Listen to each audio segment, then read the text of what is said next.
Hay jugadores que aman tanto su club que después de ser jugadores también lo entrenan. Así que en este vídeo vamos a ver 10 jugadores que entrenaron y jugaron en el mismo club. Empezamos ya, directos, y vamos con el más obvio de todos, Mikel Arteta, que fue jugador del Arsenal y actualmente es su entrenador. Mikel Arteta, como jugador, llegó al Arsenal en 2011, tras 5 años en el Everton. Como centrocampista aportó control, liderazgo y sobre todo mucho carácter, que ya se lo hemos visto como entrenador. Disputó más de 150 partidos como jugador. Nunca fue el típico jugador leyenda que se le recordará siempre en el club, pero consiguió ser capitán. Además, siendo capitán, consiguió ganar 2 FA Cups y 2 Community Shields. Se dice pronto. En 2019, como todos sabéis, tras ser asistente de Guardiola, regresó al Arsenal como primer entrenador. A pesar del equipo que se encontró, no empezó nada mal, y es que en su primer año ganó la FA Cup.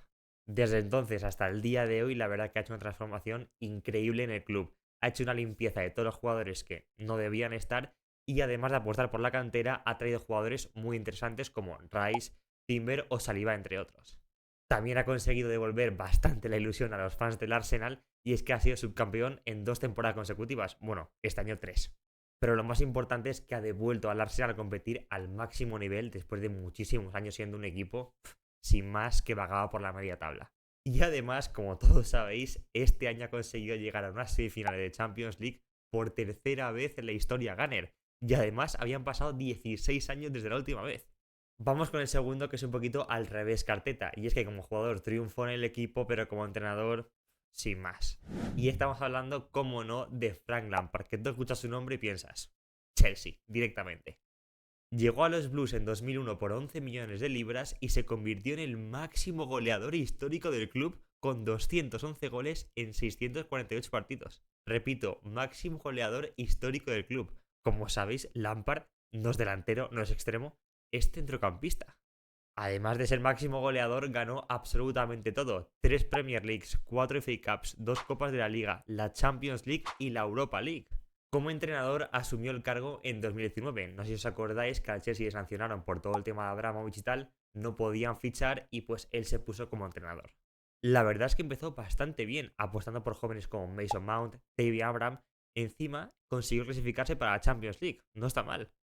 Pero en 2021, tras una muy mala racha del club, decidieron tirarle. Pobre Lampard. Volvió como interino en 2023, pero la verdad que sin éxito alguno. Es una pena que su etapa como entrenador manchase un poco su leyenda como jugador.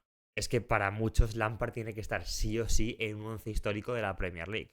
Vamos con el tercero, que es una pequeña trampita, ya que fue entrenador-jugador, y estamos hablando de Ruud Gullit en el Chelsea. Gullit fue fichado en 1995 procedente de la Sampdoria, y fue un poquito como esa figura de resurgir del club antes de la era Abramovich. Aunque ya estaba en el ocaso de su carrera, se retiró en el Chelsea, demostró que era muy bueno, que tenía mucha clase y mucho liderazgo. Pues bien, como he dicho antes, él fichó en 1995. Pues bien, en 1996 se convertiría en entrenador-jugador. Pues esa temporada ganaría la FA Cup, que fue el primer título importante del Chelsea 25 años después. Además, lo ganó siendo el primer entrenador extranjero que lo conseguía, el primer entrenador neerlandés que lo conseguía y el primer entrenador negro que lo conseguía. Apostó por fichajes como Zola o Di Matteo y puso al club en la buena senda que luego, años después, daría muchos frutos. En 1998, tras unos desacuerdos con el club, le cesarían como entrenador y a final de esa temporada también abandonaría el club como jugador. Vamos con el cuarto y tenemos una auténtica leyenda del Club Red, Kenny Dalglish. Dalglish llegó al Liverpool en 1937 como sustituto de Kevin Keegan. Allí jugó 515 partidos y marcó 172 goles, además de ganar 6 ligas, una FA Cup, 4 copas de la Liga y 3 copas de Europa. Pero aquí no acaba todo, porque en 1985 se convirtió en entrenador-jugador y llevó al club a ganar 3 ligas y 2 FA Cups. Además, su liderazgo durante la tragedia de Hillsborough lo consolidó como una gran figura del club dentro y fuera del campo. Pero es que aquí no acaba todo, porque regresó como entrenador en 2011, muchísimos años después, y ganó la Copa de la Liga en 2012. Un ídolo eterno en Anfield que además, no todos pueden decirlo, tiene su propia grada en el campo. No nos vamos del Liverpool y tenemos a otra leyenda red, Graeme Souness. Como he dicho, otra auténtica leyenda de los Reds, que era un centrocampista bastante bueno, pero también bastante duro, y ganó 5 ligas y 3 copas de Europa. Una locura. Abandonaría el club en 1984 y en 1991 volvería, pero esta vez como entrenador. Como entrenador, la verdad es que dejó bastante que desear y nunca se le recordará por eso. La verdad que hizo una cosa muy rara, renovó súper rápido toda la plantilla, tirando a la calle a leyendas del club. No sé, no se entendió muy bien lo que hizo. Eso sí, ganó una FA Cup en 1992, pero vamos, nunca llegó a destacar del todo, nunca llegó a gustar y en 1994 fue sustituido. A pesar de eso, sí que es verdad que los fans del Liverpool han olvidado un poco su etapa como entrenador y le recuerdan como la leyenda que es como jugador. Vamos a otros que también visten de rojo y tenemos al Manchester United, en este caso a Ole Gunnar Solskjaer.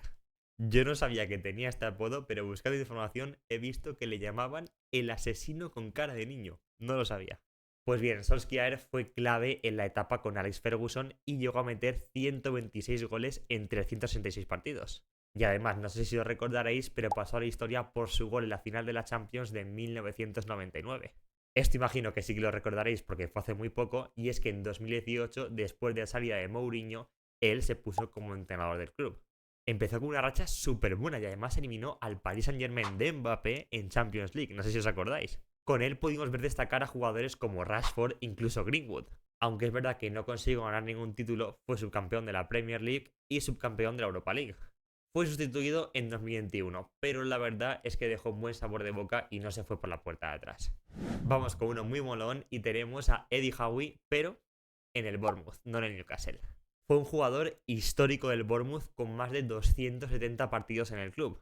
Era un central bastante bueno y consolidado, pero tristemente tras una lesión tuvo que retirarse bastante joven. Aún así no perdió la ilusión y en 2008 con tan solo 31 años fue entrenador del equipo. Ojito porque cuando él empezó como entrenador estaban en descenso en League 2, es decir, la última categoría de fútbol profesional, y además tenían una penalización de puntos. Todo pintaba mal. Lo salvó milagrosamente y en menos de 10 años consiguió llegar a la Premier League donde estuvo 5 temporadas seguidas.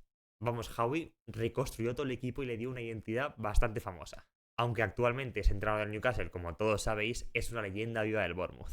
Vamos con el octavo y es una pequeña trampita. Y es que tenemos a Roy Hodgson en el Crystal Palace. ¿Y por qué digo que es una pequeña trampita? Porque Roy Hodgson sí que fue canterano del Crystal Palace, pero nunca llegó a debutar con el primer equipo. Pero oye, en el Crystal Palace estuvo como jugador. Su carrera como entrenador es una de las más longevas de la historia del fútbol. Ha dirigido en Suecia, Suiza, Italia, Inglaterra, la selección inglesa y más países.